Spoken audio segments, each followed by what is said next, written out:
apakah Allah itu mau mengampuni dosa-dosa saya? Enggak. Karena bukan hanya satu dua orang yang saya bunuh, mungkin bisa dikatakan ratusan orang.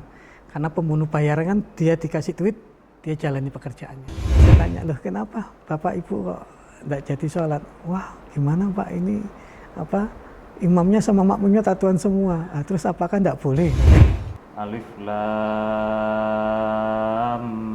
Mim. Dzalikal kitabul la raiba fihi hudal lil muttaqin alladzina yu'minuna bil ghaibi wa yuqimunas sholata wa mimma razaqnahum yunfikun.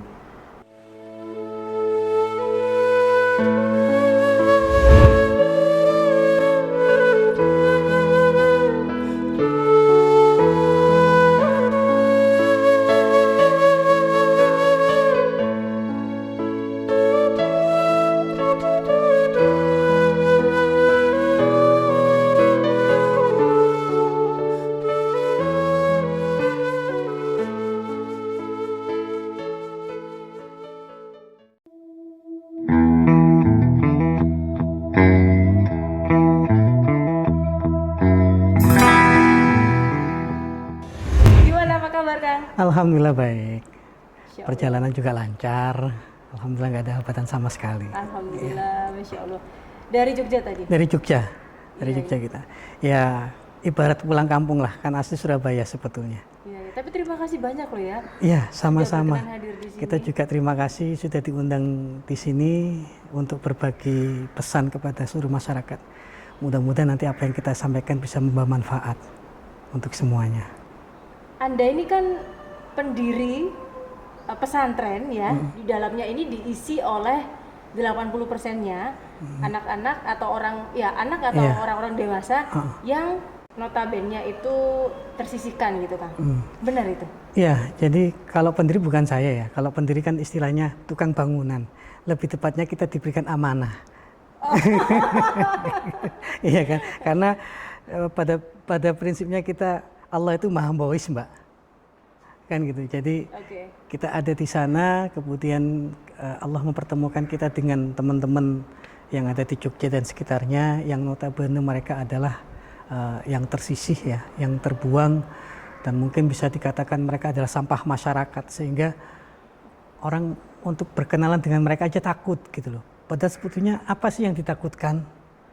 Mereka juga sudah tidak gigit kan gitu istilahnya. Coba ditanya, apa yang ditakutkan? Apa yang ditakutkan? Nggak ada yang ditakutkan. Sorry, kenapa kok takut? Maksudnya ada apa gitu kan? Karena begini, rata-rata kalau kita sudah ngomong preman, identik dengan orang nakal, orang jahat ya.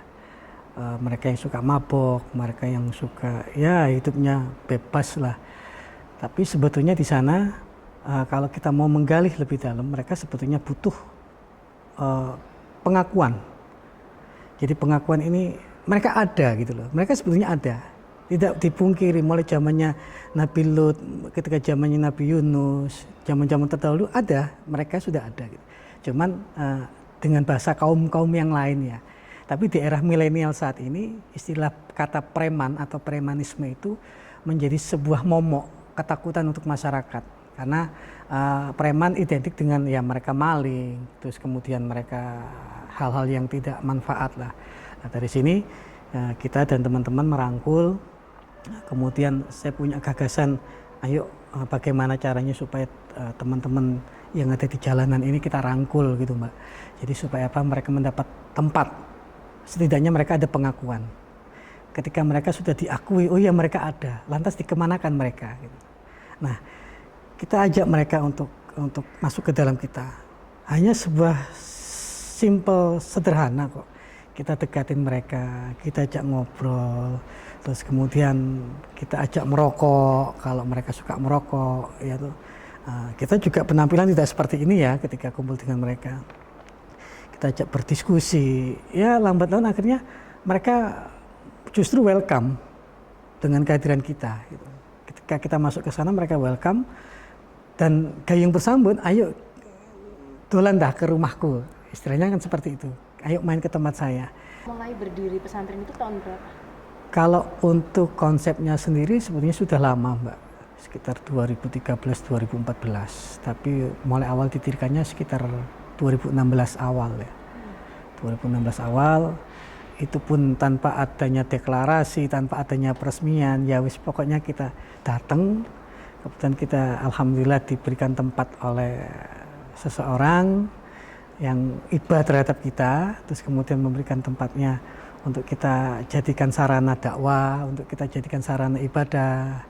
Alhamdulillah sampai detik ini kita masih diberi kesempatan lah. Sebenarnya orientasinya ini apa sih, Kang? Orientasi kita tidak muluk-muluk ya, karena bagi semua orang mungkin merasakan mereka juga punya tujuan, mereka punya cita-cita ya.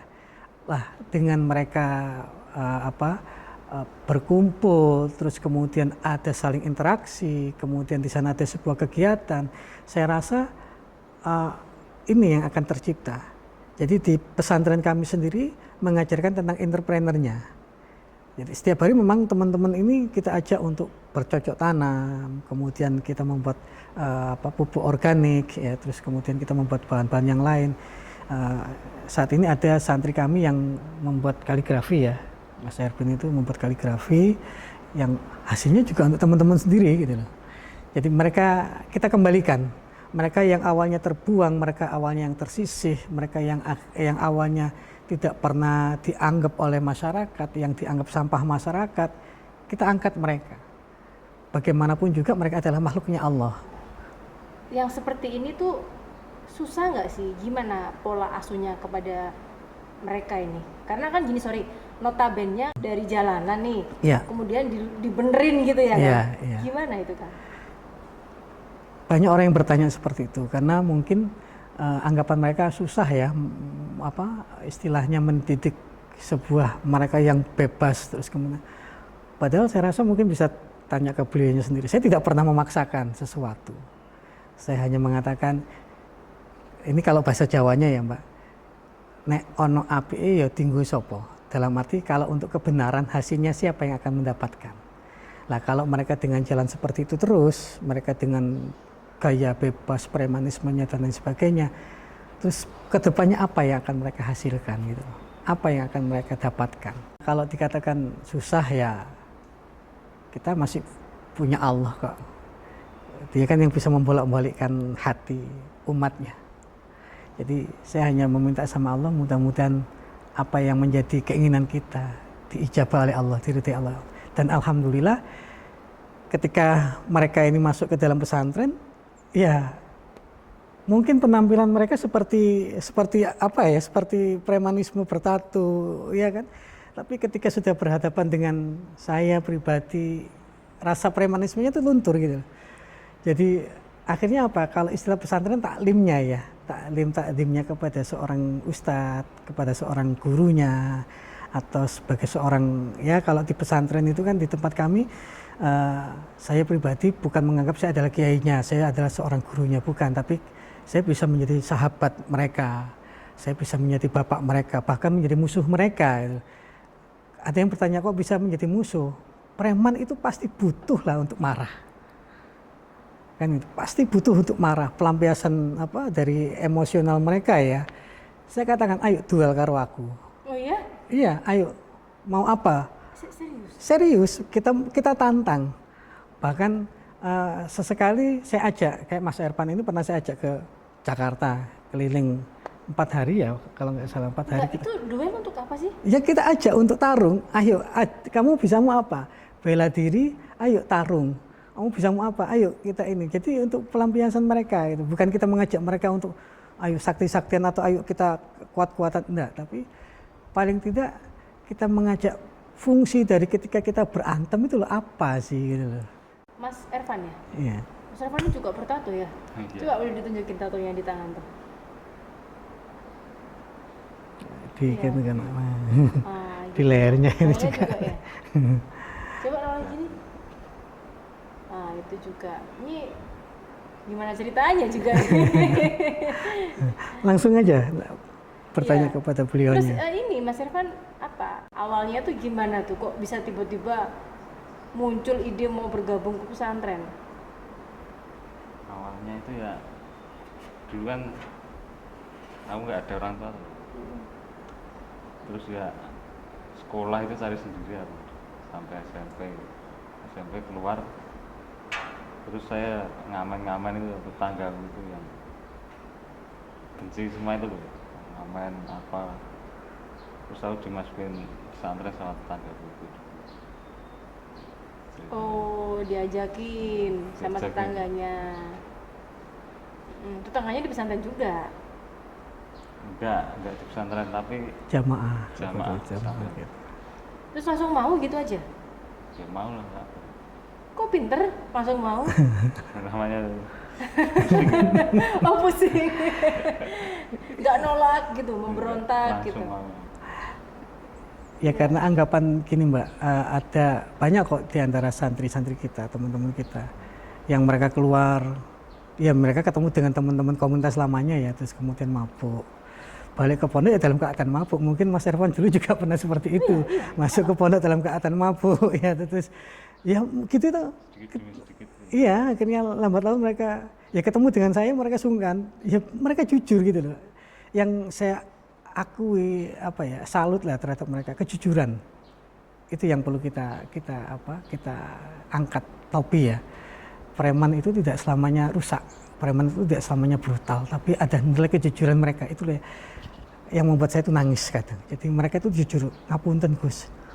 Wong pripun dong, saya ketemu bocah-bocah teman-teman, makanya saya dicekoki kan. Wes akhirnya ya kayak gini nih Gus ya, gitu dalam keadaan teler-teler gitu. Akhirnya ya saya mengatakan, terus ngene iki sing rugi sapa? Yang rugi siapa? Orang pusing, orang yang sakit kepala itu bagaimana caranya cari obat supaya tidak sakit kepala. Lah kue sing ora lara sirah yang tidak sakit kepala, yang tidak pusing ngapain cari pusing? Saya kan cuma gitu. Akhirnya yang mereka iya kembali kan gitu. Ya orang yang sakit kepala aja bagaimana caranya cari supaya tidak sakit kepala ya. Mereka kok yang sehat malah cari pusing, cari ini ya, mungkin yang dirasakan Mas Ervan seperti itu Mbak. Terus kayak siapa nih, Mas Ervan misalnya ya, atau mungkin kawan-kawan yang lain, Iya. bisa baca Al-Quran, sholatnya misalnya tuntunan sholatnya itu sudah benar gitu, Insya Allah bisa. kok nggak mantep gitu? udah oke gitu. Oke, Iya, boleh nggak ya dites ya? boleh. A'udzubillahi minasyaitonirrajim. Bismillahirrahmanirrahim. Alif Lam Mim. Dzalikal kitabu la raiba fihi hudal lil muttaqin alladzina yu'minuna bil ghaibi wa yuqimunas sholata wa mimma razaqnahum yunfikun walladzina yu'minuna bima unzila ilaika wa ma unzila min qablik wa bil akhirati hum yuqinun ulaika ala hudam mir rabbihim wa ulaika humul muflihun.